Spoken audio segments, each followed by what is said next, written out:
Hello बच्चों। अभी जो मैं क्वेश्चन एक्सप्लेन करने वाला हूँ ये क्वेश्चंस मैंने RS अग्रवाल बुक से लिया हूँ और ये क्लास 10 का क्वेश्चन है।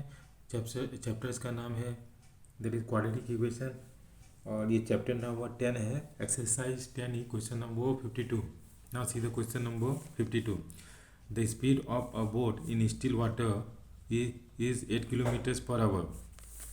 It can go 15 kilometre up stream and 22 kilometre down stream in 5 hours. ठीक है, find the speed of the stream.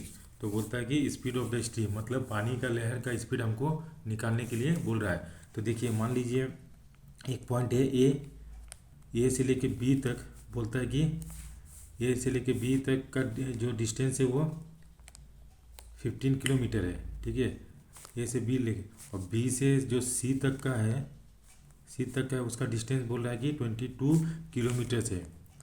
ठीक है, तो अभी क्या है कि मैंने आपको लास्ट क्वेश्चंस में एक्सप्लेन किया था अप स्ट्रीम और डाउन स्ट्रीम्स का फंडा ये क्या है, अप स्ट्रीम और डाउन स्ट्रीम. तो देखिए क्वेश्चन इसमें अप स्ट्रीम, देखिए क्वेश्चंस में क्या दिया है कि जो बोट का जो पहले थे आप देख लीजिए कि बोट का स्पीड क्या दिया है. बोट का स्पीड जो है वो 8 किलोमीटर पर आवर. मतलब जब बोट्स खड़ा मतलब जब पानी का कुछ लहर नहीं रहता है एट दैट टाइम वो सिर्फ बोट अपना स्पीड पे चलता है. तो इसका जो स्पीड दिया है 8 किलोमीटर पर आवर. लेकिन बोल रहा है it can go 15 kilometre up stream. मतलब ए से लेके बी तक क्या है वो अप स्ट्रीम से. अप स्ट्रीम मतलब क्या होता है कि मेरा पानी का जो लहर है ना, ये बता ऑलरेडी मैंने लास्ट क्वेश्चन में बताया. जो पानी का लहर, मान लीजिए सब पानी का लहर इस तरह का है, इस डायरेक्शंस में है और बोट का डायरेक्शंस मेरा ये साइड पे है. ठीक है, तो हमको क्या इधर जाना है और पानी का लहर ये है. तो क्या आ गया, एक पानी का जो लहर है वो एक रेजिस्टेंस डालेगा. तो क्या बोट अपना स्पीड को बढ़ाएगा तभी वो पानी को लहर को चीर सकता है, तभी वो पॉइंट ए से बी जा सकता है. तो क्या इसका मतलब क्या हो गया, जब आप स्ट्रीम जाता है, पहले let the speed of the क्या स्ट्रीम, मतलब पानी का लहर का स्पीड क्या मान लेते हैं, x किलोमीटर पर आवर. ठीक है, तो अभी क्या है कि पानी का लहर मान लीजिए ये साइड पे है, अब बोट को इधर जाना है. इसका मतलब क्या, बोट का स्पीड ज़्यादा करेंगे तभी जा सकते हैं. तो मेरा क्या हो गया, अप स्ट्रीम में स्पीड क्या हो गया, that is 8 minus x kilometre per hour हो गया. ठीक है, और बोलता है फिर यहाँ से बी से सी तक है. मतलब बी से सी का मतलब क्या आ गया, पानी का ठीक है, बी से लेके सी तक का, बी से सी तक जो जा रहा है तो पानी का लहर और मतलब पानी का लहर और बोट का लहर दोनों कितना है, दोनों सेम डायरेक्शन में. तो हम क्या डाउन स्ट्रीम में क्या लिखेंगे, डाउन स्ट्रीम में लिखेंगे दैट इज स्पीड क्या हो गया, डाउन स्ट्रीम में स्पीड हो गया मेरा 8 प्लस एक्स. क्यों 8 प्लस एक्स होगा, इसका स्पीड बढ़ जाएगा क्योंकि पानी का भी अपना लहर होगा और बोट का भी अपना स्पीड होगा. तो ये दोनों सम हो गया. अब क्या, आप क्वेश्चंस में बोल रहा है कि जब ए से लेके बी जाता है तो हम इसका टाइम क्या लगेगा, टाइम t1 मान लेते हैं.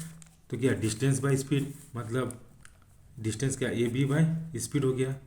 तो ए बी का डिस्टेंस कितना है 15, और ये क्या ए से बी क्या है अप स्ट्रीम से. तो अप स्ट्रीम्स का जो स्पीड कितना था 8 माइनस एक्स, ये हो गया 8 माइनस एक्स. तो इतना आवर्स इसको लगेगा. ये मेरा पहला कंडीशन हो गया. दूसरा कंडीशन टाइम t2 करते हैं किसका, जब बी से लेके सी तक जाता है. तो बी से लेके मतलब बी से सी, मतलब B C equal by speed हो गया टाइम. तो बी सी का वैल्यू कितना है, बी सी का जो डिस्टेंस है कितना है 22 किलोमीटर है और स्पीड कितना हो गया, दैट इज 8 प्लस एक्स, इतना आवर्स हो गया. ये तो मेरा इक्वेशन 2 हो गया. आप क्वेश्चन में बोल रहा है कि ये जो ए से लेके बी और बी से लेके सी तक जो जाता है वो कितना कितना आवर्स में कवर करता है, दैट इज 5 आवर्स में. तो ये इसका मतलब ये दिया है t1 plus t2 equal to हमको दिया है 5 आवर्स. ठीक है, तो t1 का वैल्यू कितना हो गया 15 बाय 8 माइनस एक्स है, और प्लस t2 का कितना value 22 by 8 plus X is equal to कितना हो गया 5 आवर्स. यही है ना, क्वेश्चन में यही दिया हुआ है. तो अब इसको हम क्या करेंगे, एक्स का वैल्यू को सॉल्व करेंगे, मतलब एक्स का वैल्यू हम निकालेंगे। तो यहाँ पे इतना ये हो गया। अब यहाँ पे क्या लगेंगे, यहाँ पे एलसीएम लेते हैं कितना, 8 माइनस एक्स और 8 प्लस एक्स लेते हैं, हाँ एक्स प्लस 8 दोनों सेम है, कोई दिक्कत नहीं है। अब यहाँ का 15 इंटू 8 प्लस एक्स हो गया और प्लस 22 इंटू 8 माइनस एक्स हो गया इज इक्वल टू 5 हो गया। ठीक है, दिस इम्प्लाई तो 15 इंटू 8 कितना हो गया, दर 8 5 जो 40, 8 5 48 120 हो गया।